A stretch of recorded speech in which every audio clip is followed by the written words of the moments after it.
starts off with the move e4. I respond by playing the move d6, to which our opponent responds by playing e4. I then go ahead and develop our knight from g8 to f6. Our opponent also goes ahead and develops their knight to c3. I simply push my g7 pawn to g6, and this is part of the usual King's Indian defense development. Our opponent goes ahead and gets out another knight of theirs and places it on f3. I respond to this by getting our black squared bishop to g7. Our opponent goes ahead and threatens to capture our knight here, to which we simply respond by capturing their pawn, and they recapture with their pawn. And since our knight was under attack, I simply got it to safety by getting it to h5, and our opponent straight away goes ahead and captures our queen. I was obviously left with no other move but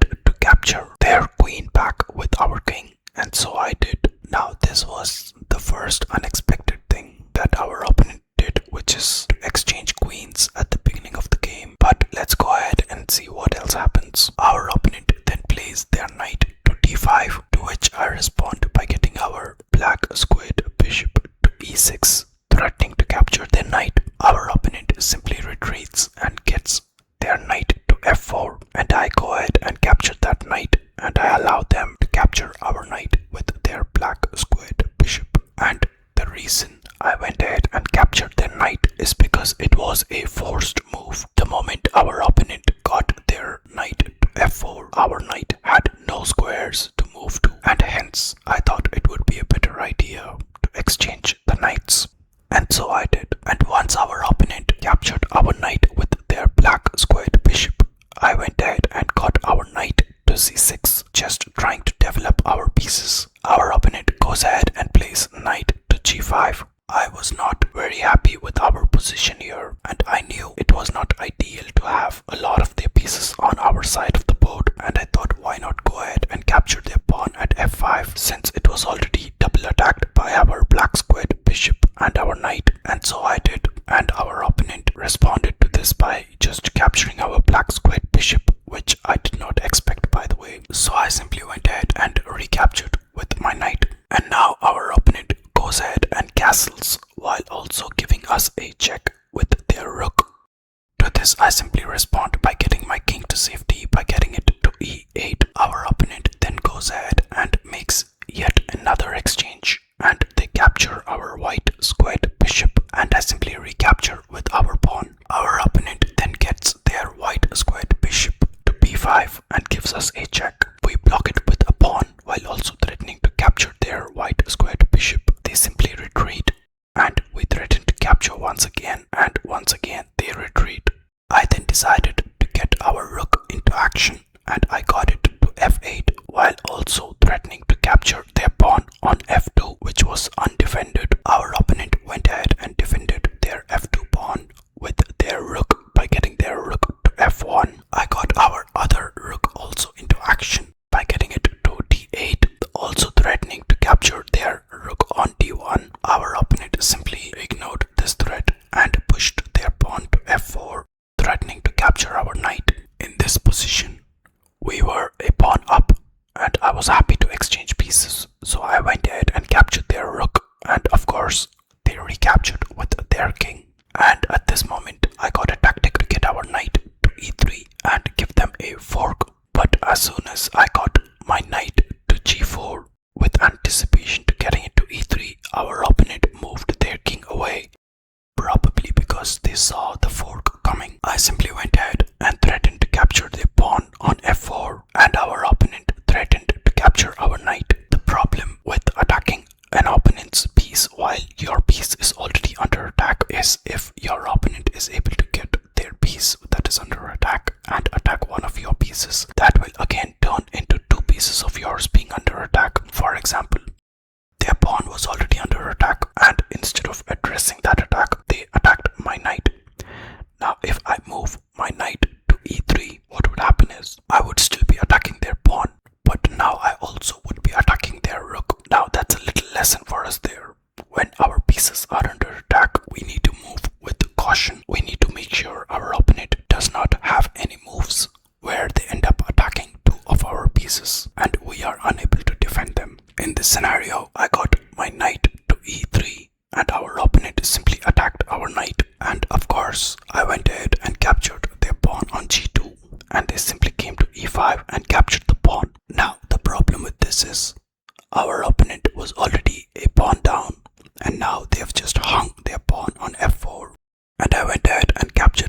c6 pawn, I simply ignore it and attack their white squared bishop. They respond to this by getting their white squared bishop to e6. I go ahead and give them a check by getting our rook to f1, and they simply get their king to safety by getting it to d2. I once again give a check by getting our rook to f2, and now is where our opponent makes a big blunder. They get their king to d3. Now can you guys see why this is a blunder? This is a blunder because we could simply get our knight to f4 and fork their king and their white squared bishop. Our opponent, being almost 1000 elo, should have seen this coming, but maybe they were distracted.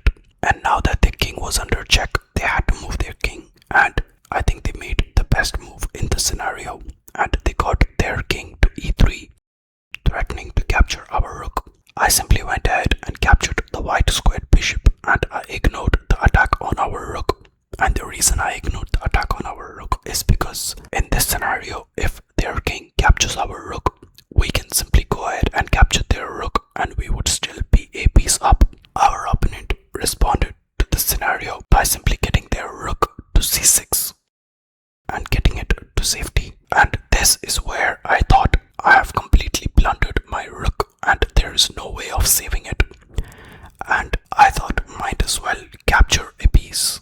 And this is where there is a twist in the game once again. I thought I had blundered one of my pieces and there is no possible way I could save both my rook and my knight. And I decided, okay, maybe the rook is more valuable for the endgame, and so I got my rook to b2 and I saved it. And our opponent went ahead and captured our knight.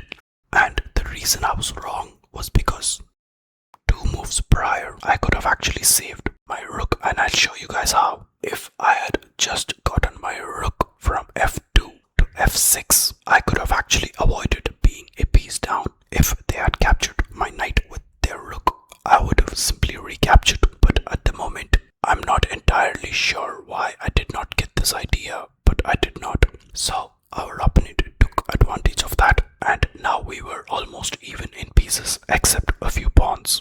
In this scenario, I knew that I could win the game by just capturing pawns, and so I went ahead and captured the a2 pawn. To this, our opponent responded by getting their rook to a6, threatening to capture the a4 pawn. I simply decided to get our king into action since it was not very active in the e8 square, and our opponent got their king closer to our pawn chain on the h and g file. I simply ignore and I go ahead and get our king closer to their rook, threatening to capture and also getting closer to our pawn chain with plans for promotion. Our opponent gets their king closer to our g6 pawn and I get my king closer to their rook. They simply get their rook to safety by placing it on e6, and I go ahead and give them a check at g2.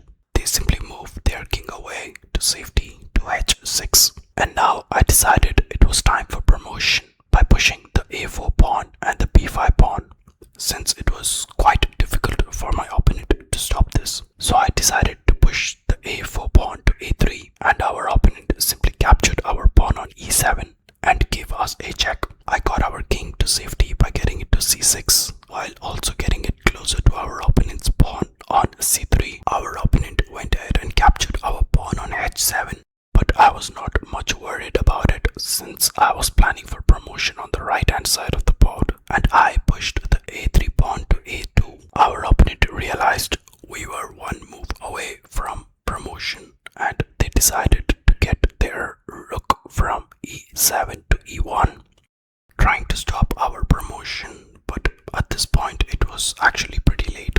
I got our rook from g2 to g3 with plans to attack their pawn and also to protect ours. I think our opponent failed to notice that. They pushed their h3 pawn to h4, going towards promotion. I simply went ahead and captured the e3 pawn, and our opponent captured our g6 pawn. At this moment, I got our rook to a3, and that was the end of our opponent's plans in order to stop our promotion, because now it is almost impossible for our opponent. Regardless, our opponent did not give up. They got their rook to a1, trying to stop the promotion, and I decided to push the b5 pawn ahead in order to go for promotion. Our